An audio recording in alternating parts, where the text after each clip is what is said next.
ভয়াবহ দুর্ঘটনার পর চারিদিকে সবার মৃত্যু নিয়ে যখন আশঙ্কা চলছিল, সেই সময়ে অলৌকিকভাবে একজনের বেঁচে ফেরার খবর পাওয়া গেছে। ভারতের আহমেদাবাদে এয়ার ইন্ডিয়ার বিধ্বস্ত উড়োজাহাজের ২৪২ আরোহীর মধ্যে একজন ব্রিটিশ ভারতীয় যাত্রী জীবিত উদ্ধার হয়েছেন। ভারতীয় সংবাদ সংস্থা এএনআই এর বরাত দিয়ে বিবিসি লিখেছে, আহমেদাবাদের পুলিশ কমিশনার জিএস মালিক জানিয়েছেন, উড়োজাহাজটির ১১A নম্বর আসনে বসেছিলেন তিনি। পুলিশ কমিশনারের বরাতে বিবিসি লিখেছে, হাসপাতালে চিকিৎসা চলছে জীবিত এই যাত্রীর। দুর্ঘটনার পর একটি ভিডিও ছড়িয়েছে, যেখানে তাকে হাঁটতে দেখা যায়। তার সাদা টি শার্ট ও কালো ট্রাউজারে নোংরা দাগ লেগে আছে। পায়ে আঘাত পাওয়ার কারণে খুঁড়িয়ে হাঁটছিলেন। তার পোশাকে রক্ত ও কালো দাগ লেগে থাকতে দেখা যায়।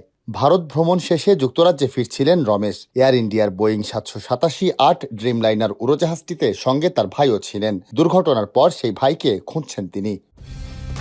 কালার এক্সপার্ট, জর্জ স্যাপ এবং মাইল্ড অন হ্যান্ডস টেকনোলজি সমৃদ্ধ অরিক্স ক্রিস্টাল ওয়াশ আপনার লন্ড্রি এক্সপার্ট। বোয়িংয়ের ড্রিমলাইনার উড়োজাহাজটি বৃহস্পতিবার দুপুরে আহমেদাবাদের সর্দার বল্লভভাই প্যাটেল আন্তর্জাতিক বিমানবন্দর থেকে লন্ডনের উদ্দেশ্যে উড়াল দেওয়ার পরপরই দুর্ঘটনায় পড়ে।